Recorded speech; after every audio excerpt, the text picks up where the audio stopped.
रात के 12 बजे का वक्त। राजमहल के अंदर एक नौजवान की चहलकदमी हो रही थी। उसके हाथ में टॉर्च थी और वो एक बड़े से दरवाजे की तरफ बढ़ रहा था। इस दरवाजे पर एक बड़ा सा ताला, कई अभिमंत्रित धागे, कई मालाएं और कई तरह के रक्षा सूत्र बंधे हुए थे। तो ये है वो दरवाजा जिसके पीछे मंजुलिका कैद है। उसने ताले को पकड़कर 2-3 बार उसे दरवाजे पर मारा। मंजुलिका, क्या आप मुझे सुन पा रही हो? इतने सालों से अंदर कैद हो, मन लगता है कि नहीं? ये कहकर वो मजाक बनाते हुए जोर जोर से हंसने लगा। तभी अंदर की तरफ से दरवाजे पर दस्तक हुई और उसकी हंसी छूमंतर हो गई। खोल खोल इस दरवाजे को, खोल दे इसे। उसकी महज आवाज सुनकर ही उस नौजवान के शरीर में कंपन उठने लगी। वो अपने दिल को थामे महल से बाहर भागा। बाहर जाते ही उसे दिल का दौरा पड़ा और वो जमीन पर ढेर हो गया।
और तभी दादाजी ने कहा, अंगद बेटा, मंजुलिका के कमरे से दूर ही रहना, ठीक है?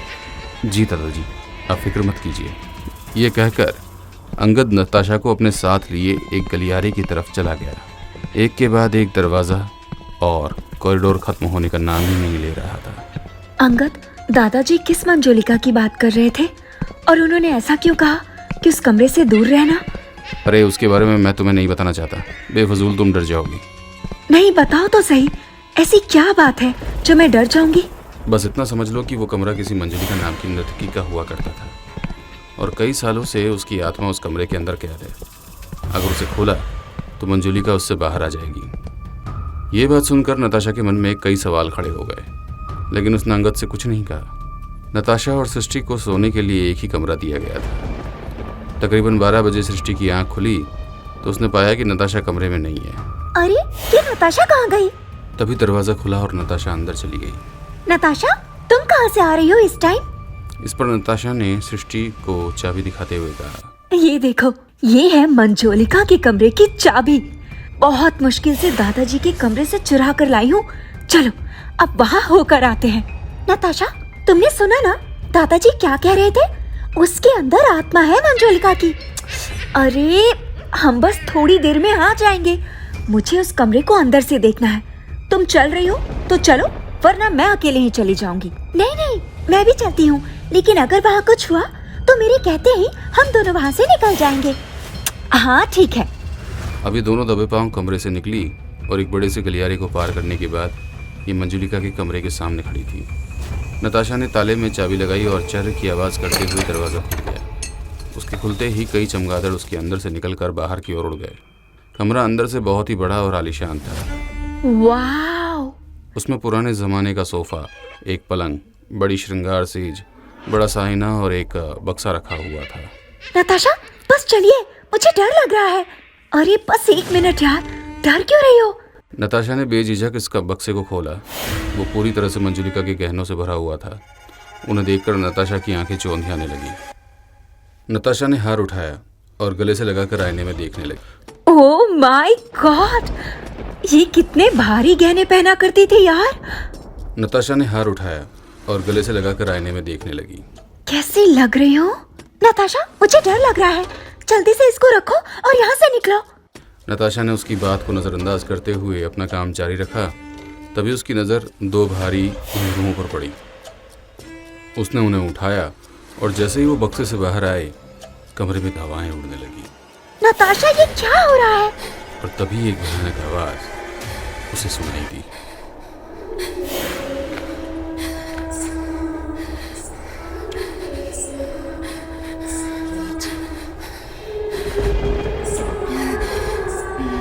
यह आवाज सुनकर नताशा और सृष्टि दोनों डर गई। नताशा के हाथ से घुंघरू टूटकर नीचे सृष्टि के पैरों में गिर गया। नताशा, जल्दी यहाँ से निकलो। ये दोनों दरवाजे की तरफ भागी। तभी रोशनदान बंद हो गए। किसी ने सृष्टि का पैर पकड़कर नीचे खींच लिया। सृष्टि अंधेरे कोने में खींची चली गई। सृष्टि! नताशा हिम्मत करके वहां पहुंची तो सृष्टि जमीन पर गिरी पड़ी थी। सृष्टि, उठो उठो। नताशा के झंझोड़ने पर सृष्टि उठी और ये दोनों भागकर उस कमरे से बाहर आ गई। नताशा ने उस पर ताला मारा और ये दोनों तेजी से अपने कमरे में वापस आ गई। सृष्टि, तुम ठीक हो? सृष्टि को इतना बुरा सदमा लगा था कि वो कुछ भी नहीं बोल पा रही थी। नताशा ने सृष्टि को सुला दिया और खुद भी आंखें बंद करके लेट गई। उसी रात ठीक 4 बजे रघुनाथ काका रसोई में सो रहे थे। तभी उन्हें गाना गुनगुनाने की आवाज़ आने लगी।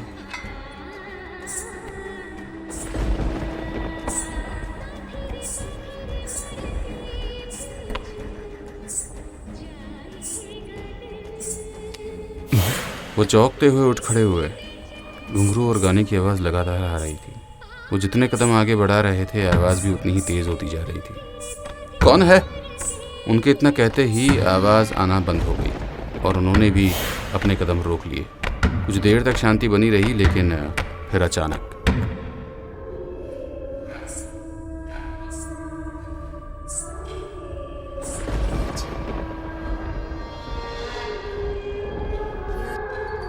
वही आवाज़ ठीक अपने पीछे सुनकर उनका दिल दहल उठा और उन्होंने पीछे पलट कर देखा। उनकी आवाज़ हमेशा के लिए बंद हो गई और वही गीत गलियारे में गूंज कर रह गया।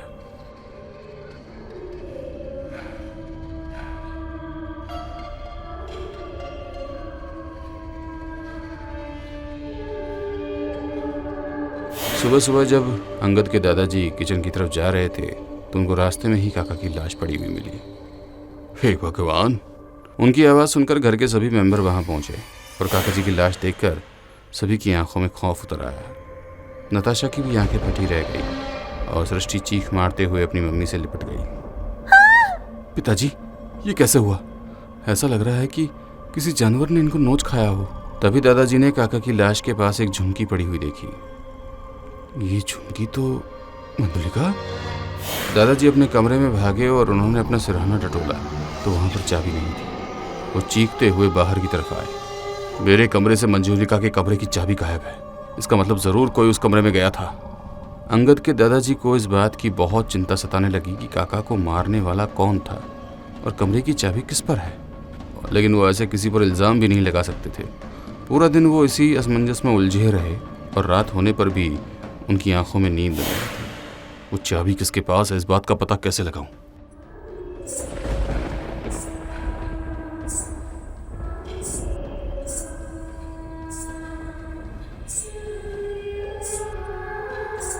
ये आवाज़ सुनकर अंगद के दादा दादी कमरे से बाहर निकले और उस आवाज़ की तरफ रवाना हुए।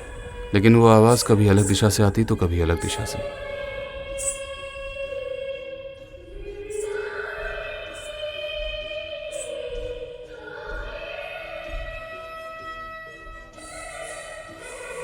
एक एक करके अब अंगद और उसके मम्मी पापा भी वहाँ इकट्ठा हो गए। दादाजी, ये किसकी आवाज़ है? कौन इतनी ऊंच में गाना गा रही है? दादाजी ने बहुत ही डरी हुई आवाज़ में कहा, ये मंजुलिका ही है। ये सुनकर सभी डर गए और एक जोर की चीख उन्हें सुनाई दी, बचाओ बचाओ बचाओ! उस तरफ ये सभी एक साथ उस आवाज़ की तरफ भागे। 50 कदम भागने के बाद उनको ज़मीन पर एक लाश पड़ी नजर आई, जो कि महल में काम करने वाले महेश की थी। महेश?